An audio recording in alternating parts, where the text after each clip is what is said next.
जय हिंद स्टूडेंट्स, कैसे हैं आप? उम्मीद करता हूं सकुशल होंगे। मैथ इज फन में फिर से एक नए वीडियो के साथ आपको स्वागत करता हूं।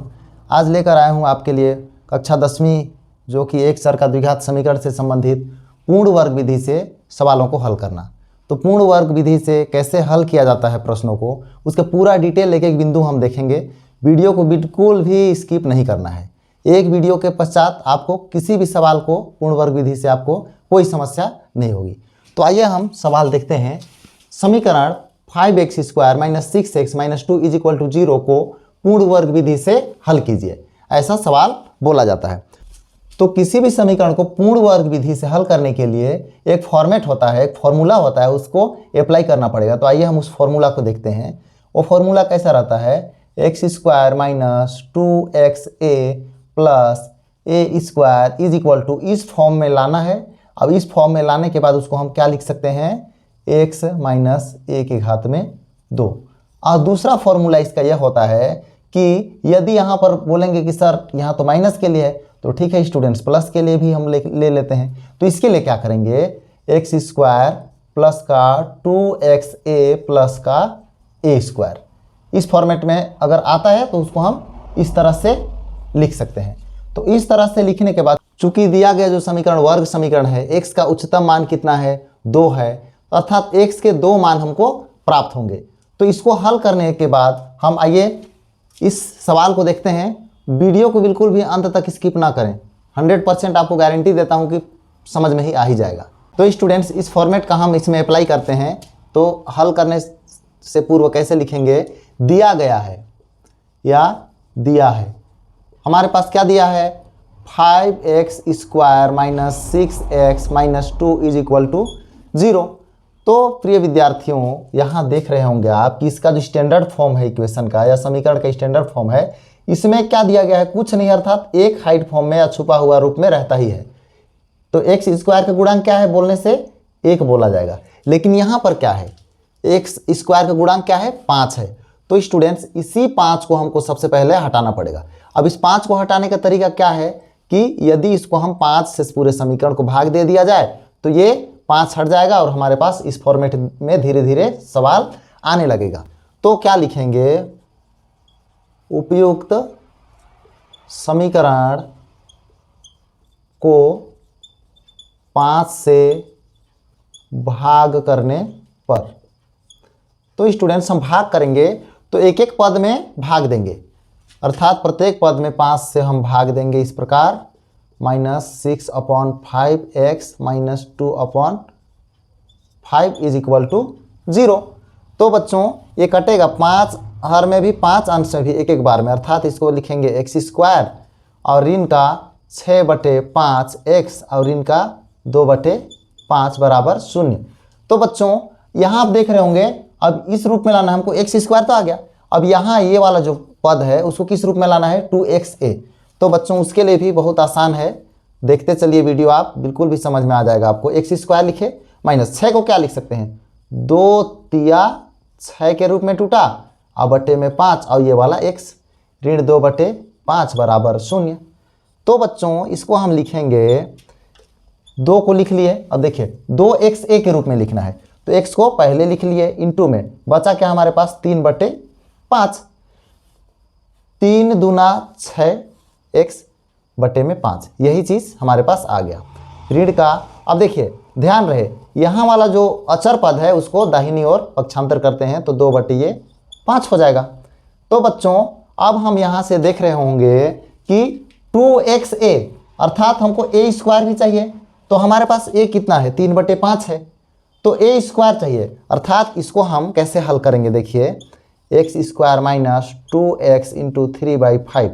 तो बच्चों इसको एक बार जोड़ेंगे, 3/5 के घात में 2। तो देखिए a के जगह में 3/5 है, देख रहे होंगे आप, और तो स्क्वायर चाहिए तो स्क्वायर कर दिए। अब इसको स्क्वायर को जोड़े हैं तो इसको एक बार घटा देते हैं ताकि समीकरण में कोई भी अंतर देखने को न मिले और हमें आंसर आसानी से प्राप्त हो सके। तो स्टूडेंट्स आप देख रहे होंगे यहाँ पे आप x² - 2xa इतना आ गया, a के जगह में इतना भी आ गया। तो बाकी के पदों को हम दाहिनी ओर पक्षांतर करेंगे। तो आइए वीडियो पर बने रहिए।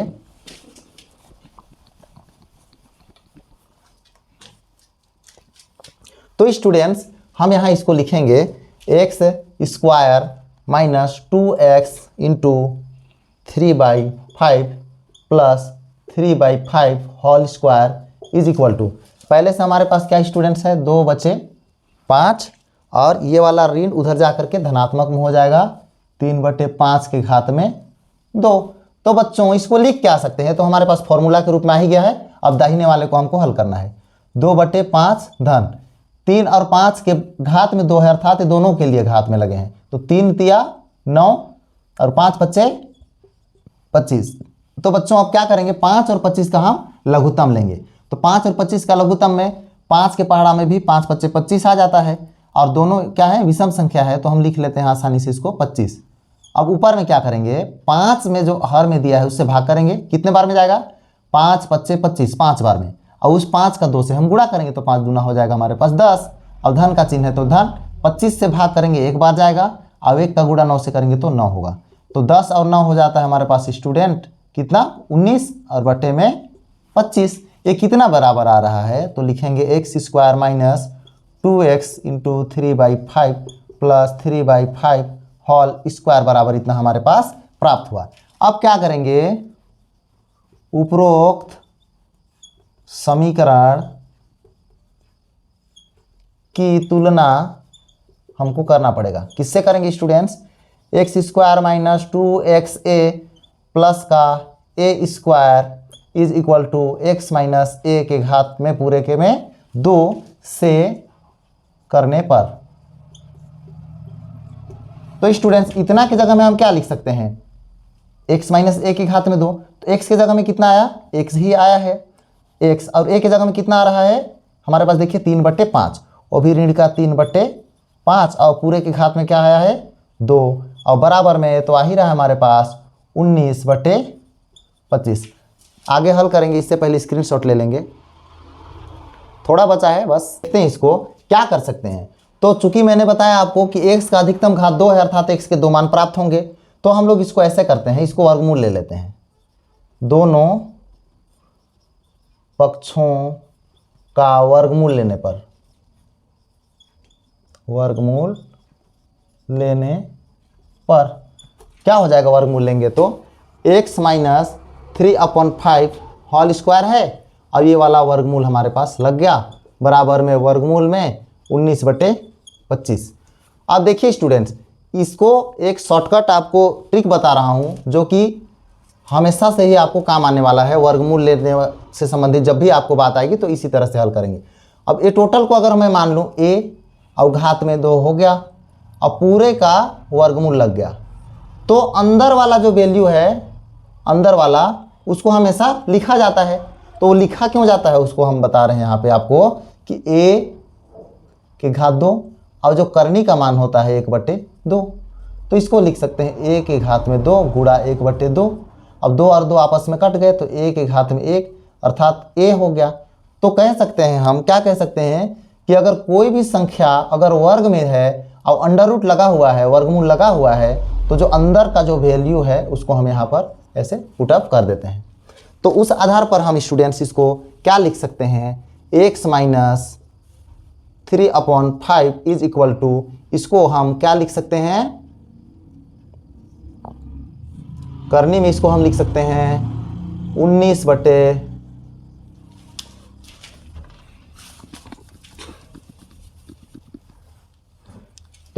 तो स्टूडेंट्स इसको क्या लिख सकते हैं,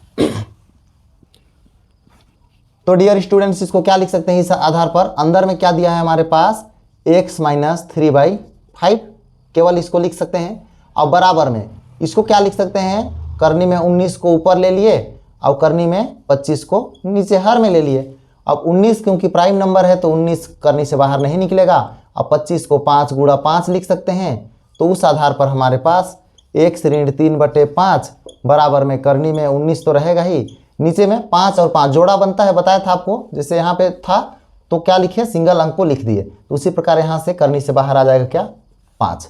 तो बच्चों साथ में अपना प्लस और माइनस चिन्ह भी अपने साथ लेकर आएगा।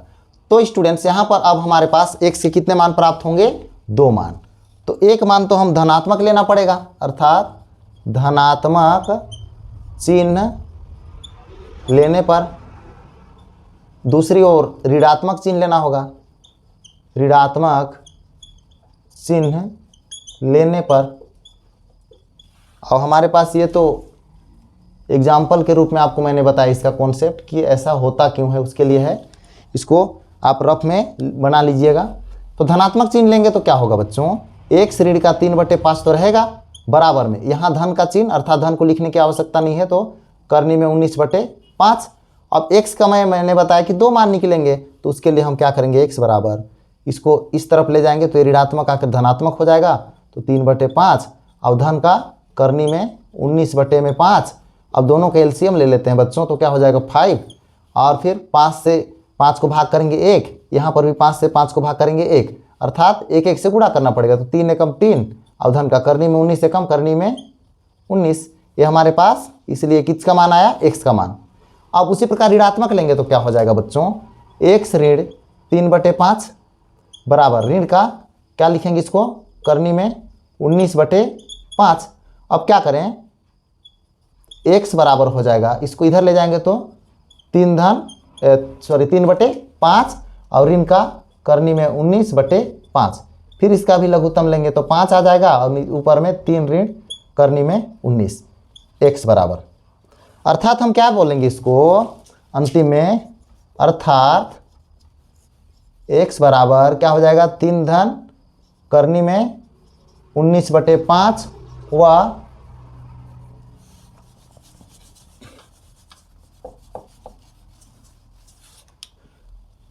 अंतिम में क्या लिखेंगे उत्तर में बच्चों, अर्थात x बराबर 3 धन करनी में 19/5 व 3 ऋण करनी में 19/5, यही हो जाएगा हमारे पास आंसर। तो स्टूडेंट्स, आज का क्लास कैसा रहा, उम्मीद करता हूँ पूरे एक एक बिंदु आपको अच्छे तरीके से समझा पाया हूँ। फिर भी यदि कोई क्वेरी है तो आप हमें कमेंट के माध्यम से अपना सुझाव दे सकते हैं। चैनल में यदि नए हैं तो हमारे चैनल मैथ्स इज फन को सब्सक्राइब कर लें और बेल आइकन को ऑन कर देंगे, नोटिफिकेशन को ऑन कर देंगे, और अपने फ्रेंड्स तक अधिक से अधिक वीडियो को शेयर करें ताकि उन्हें भी पूर्ण वर्ग विधि से संबंधित कोई भी प्रॉब्लम हो तो आसानी से सॉल्यूशन कर सकें। इसी तरह के और सवाल को भी आप प्रैक्टिस में ले लीजिएगा, बाकी सवाल आपसे 100% बनेंगे ही बनेंगे। तो मिलते हैं एक नए वीडियो के साथ, तब तक आप अपना ख्याल रखिएगा। वीडियो देखने के लिए थैंक यू।